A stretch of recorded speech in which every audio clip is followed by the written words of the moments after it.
Hello, welcome to my tech fun. In this video I am testing T300, which is sent to me by the Comgrow.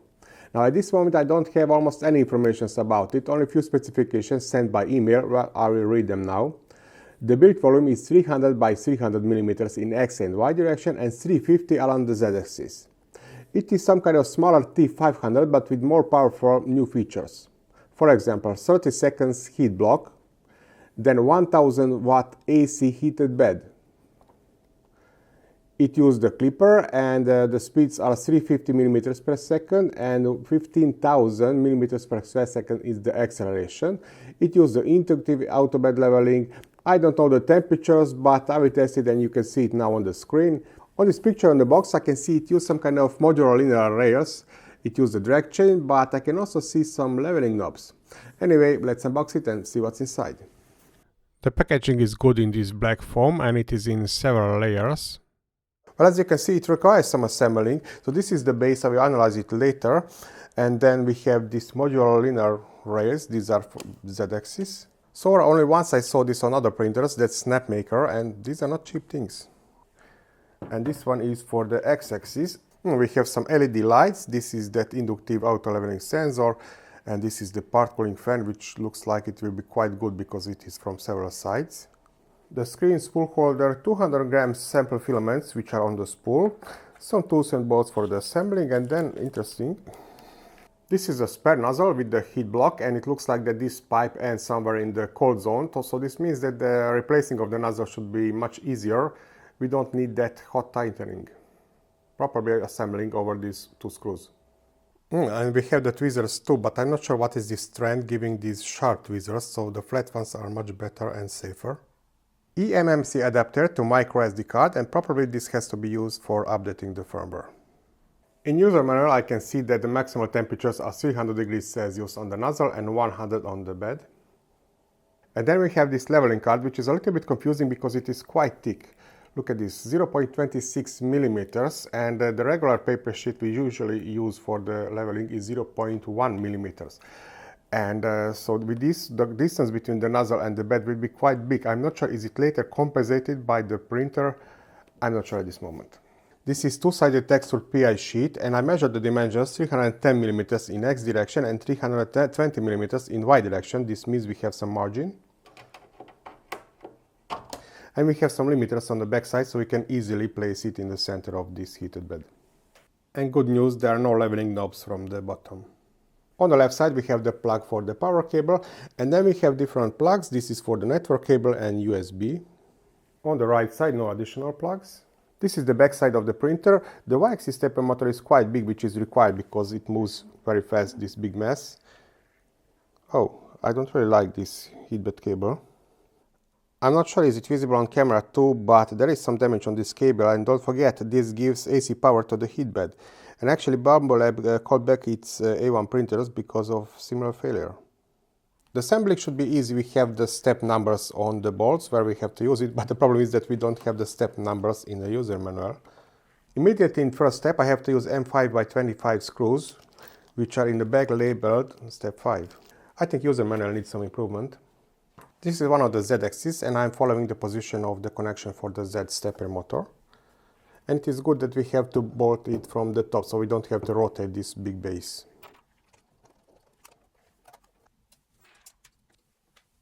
And same assembling steps on the other side.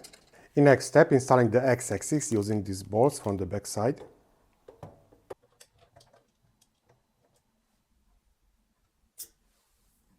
Installing the X-axis cables and the drag chain. Don't forget this is plastic, don't tie too strongly these screws.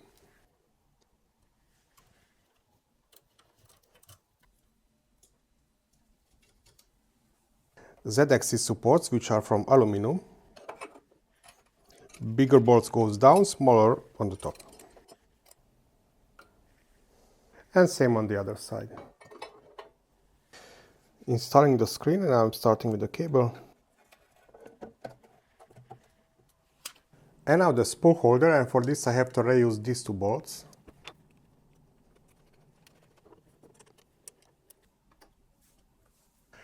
And now connecting the wires, and I noticed that this filament runout sensor probably should be here, but I couldn't find any instructions in the user manual or bolt for it. I will assemble it later. I will connect all other cables.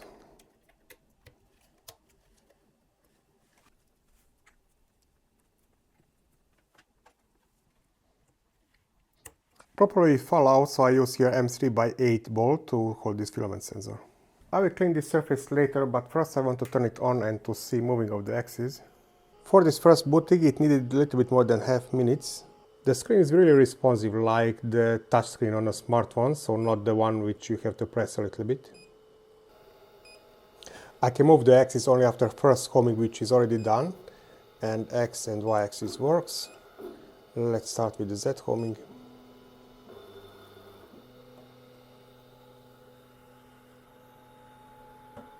Okay, everything works and I can see the LED lights from the bottom. And it is also nice to see that we will have nice view to the nozzle because the part cooling is from the side. Let's start with the leveling, the level calibrate, and then I'm going to Z-axis tilt calibrate.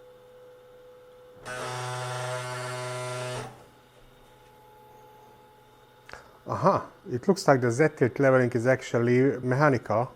So it presses the X gently to the top bolts, and with this it will make it equal. Not my favorite method for the Z-tilt leveling. I would like better if it touched two sides and then independently move the Z-axis stepper motors and make this X gently parallel. Of course, for that we need separate stepper motor drivers for the Z-axis. And now setting the Z offset, it means Z-axis calibrate, start. It's preheating to 60 degrees Celsius. Preheating of the bed was really fast, less than 1 minute. Don't forget, thickness of this plate is 0.26 millimeters. Save.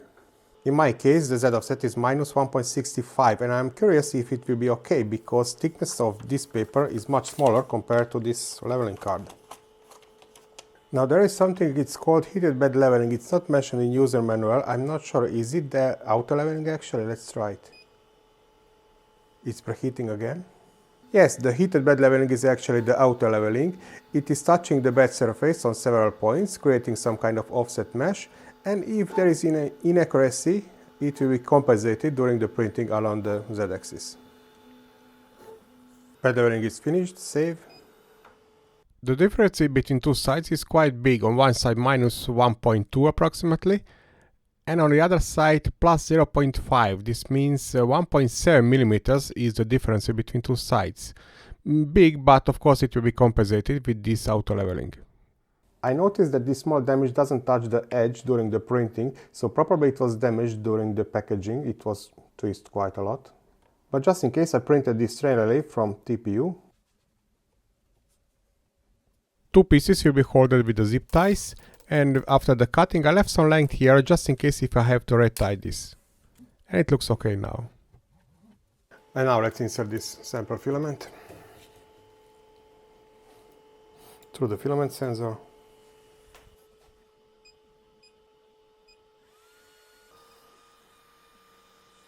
And there is the filament on the other side.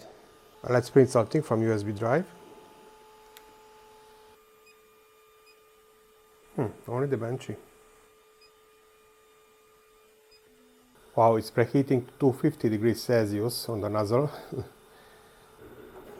Okay, I will stop the printing because there was no purge line and it immediately wanted to start, but there was some oozing from the nozzle. Stop. Quick bed adhesion check, which is not bad actually. I understand that they want to print that bench as fast as possible, but there is some oozing. It would be good to have some kind of purge line first. Especially if it is preheating to 250 degrees Celsius. Okay, I think the start will be okay now, but it looks like 250 was only on the start, but the real printing temperature is 200 degrees Celsius only. It is always fun to watch these bed slingers printing fast. Maybe you can see the shaking of the desk. But this drag chain works really great. I really like this solution. And after 6 minutes, the Benchy is at 50%. I'm following the speeds and I can see that from time to time it jumps to 300 millimeters per second, but I believe that's mostly the traveling speed. But I will follow this with some bigger printing too. Printed in 13 minutes and 17 seconds. Not bad for bed slinger. Immediately I want to check the bed adhesion. I heard some crack, but it sticks quite good. I think it should be a little bit better. Let's remove the brim. From this surface I can see that the first layer is too high, so I will go lower with that Z offset. I don't understand why they gave us so thick leveling paper. This overhang, I can see that the part cooling is not enough, but don't forget this is 0.25mm layer high. Otherwise this Benchy would be good. Great bridgings, no stringings. I don't understand why they try to create 12-unit Benchy. I would be more curious what is the time for good quality Benchy. So don't forget, probably with 0.2mm layer highs, the part cooling should be enough. Let's prepare the network, and I will try first 5 GHz network, and if it doesn't work then 2.4. Connection fails, so probably it doesn't work with 5 GHz network. Let's try 2.4. 2.4 GHz network works and it's connected. I need the IP address, and if I enter this IP address into the browser on my laptop, or in this case on my phone, I can see the communication, the user interface. Now it looks like the Wi-Fi connection is quite weak. On this list usually I can see 7 or 8 networks. Now in user manual I can see that we have some external antenna, but this printer is too big to rotate it and to search that. I'm not sure is it inside, but my solution was actually to move the router 1 meter from the printer. And now let's prepare the slicer and my own G-code, and I hope I will have some instructions on this USB drive, because there is nothing in this user manual. And it looks like we have a rebranded Ultimaker Cura, so this is Comgrow Cura, and this T300 will be automatically added as a printer. This exercise will be my first object, and I checked the temperatures 220 and 250 on the first layer, and we have some 300 milliliters per second moving speeds or printing speeds on some elements, and also I checked the retraction distance, which is set to 0.5 millimeters. G-code saved to USB. Later I will try to send the G-code over the network. We don't have the preview image.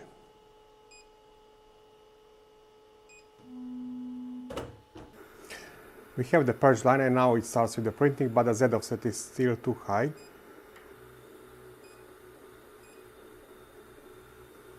Approximately half of the first layer is printed until I change the Z offset, but we will see this later. Let's see what settings we can do during the printing. We can set the flow rate or the speed. We can set the Z offset, and I already changed it a little bit. I lowered it 0.1 millimeters, and here I can start changing of the material, and also I can change the fan speed in percentage. And of course we can change the temperature on the nozzle or on the bed. Nice progress, the printing is at 50%. On this wheel we can see the effect of the ratio of the extruder.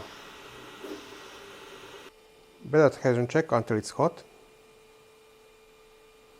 Okay. The bed cooled down. Okay, perfect. I'm not really sure is it visible on white color too, but when I lower the Z offset, now I can see the texture on the bottom surface, but with this you have to be careful because it may stick too good to it. Sometimes you can use the glue stick just in case as a separation layer. These are side surfaces and the top one.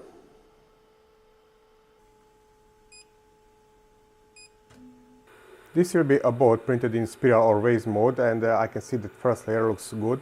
This is scaled up to 100% because my daughter ordered a bigger one. Well, Klipper machines usually don't have a problem with this spiral or raised mode. Earlier Marlin machines, yes, so that's why I get used to this printing method. The first layer is okay. This is now the second one. This is really fast printing, 180 millimeters per second. This is still the bottom, third layer. The moving of the nozzle is constant, so there are no breaks in the movement, so everything is okay with this spiral raised mode printing. The bed is 45 degrees Celsius. Let's try to remove it. Oh, perfect. Great first layer, I can see the textures, and great sidewalls. And it floats, even with the Benchy. And it's time to test the bed leveling. Quickly I have to remove this purge line, otherwise the printing would cover it. And also for big printing it's very useful is to disable the skirt. In the meantime, it's finished, and it is not completely constant. In this corner I can see it's a little bit lower, but not a big deal. The second layer would completely cover this. Now another problem, I can see that the position is not in center, and in y-axis we have 10mm margin, so it's not a big deal. But in x-axis we have only 5mm margin, and I was afraid that the nozzle will hit this corner. So it should be positioned to the left approximately 3 or 4 millimeters, and this can be modified in the printer configuration file in Klipper. The position of the purge line can be modified in the start code in the Cura. I'm removing the object from the build plate, and it is in one piece completely, and this is the bottom side, and it looks completely okay. And now the flow rate test with the sample filament, and I don't know how, but preview images appeared on those printings which are already printed. In first attempt it stopped and I got an error message, and I know what is the problem. So somewhere it is limited the maximal extrusion amount, so I reduced it to only 40 millimeters. And after this the printing was success. This second column is on 240 degrees Celsius. After I removed the string, I measured every bulb on this Javelin scale. Don't forget the extrusion length was only 40 millimeters because of that limitation. This means it is less accurate, but good enough for me. So these are measured values, and I got very similar results by printing on 220 and on 240 degrees Celsius. So these are measured points, but if you include here the 5% under extrusion as a limit, in that case the maximal flow rate is maybe even 26-27 cubic millimeters per second, which is quite good value. I need one more longer printing from this Polytera PLA. And let's see if the unloading of the filament works correctly.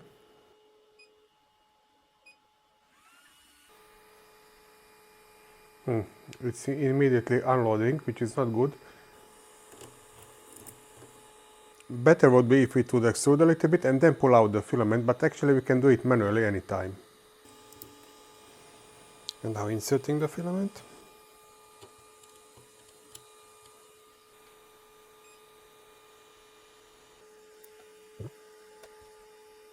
And there it is on the other side.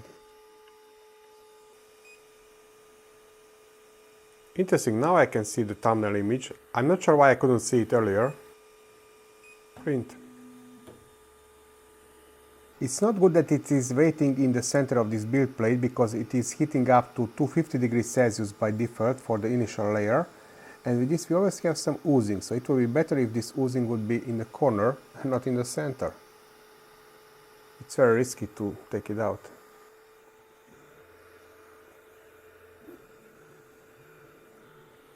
This will be 5 hours overnight printing, and this first layer looks great so far.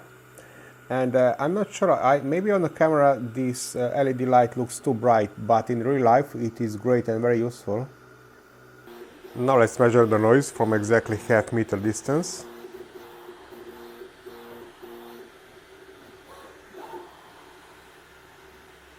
Between 56 and 60 decibels. And this will be finished overnight. Printed in almost 7 hours. Removing from the bed. Oh, completely removed. This is the biggest oval printed so far, 300 millimeters high, and it looks great except that it has some micro strings here.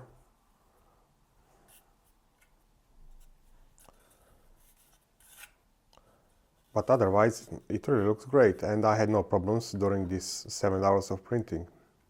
If you didn't know, at least here in Hungary, the owls are great for the backyard, because after the painting the smaller birds are afraid of it and they will not poop there.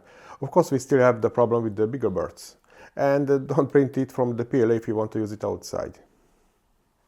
Last time I got a request to test the camera with the Klipper, so I have this Logitech 920. I just plug it to the USB port. And now I'm going to settings, webcams, add web camera, adding the name, cam1, save, and there it is. As a mechanical engineer, I really like the mechanical parts of this printer. These modular linear rails are great. I really like this drag chain, the LED lights, the part cooling from the side, so we have nice view to the nozzle, open source Klipper, and actually I really like this tower design.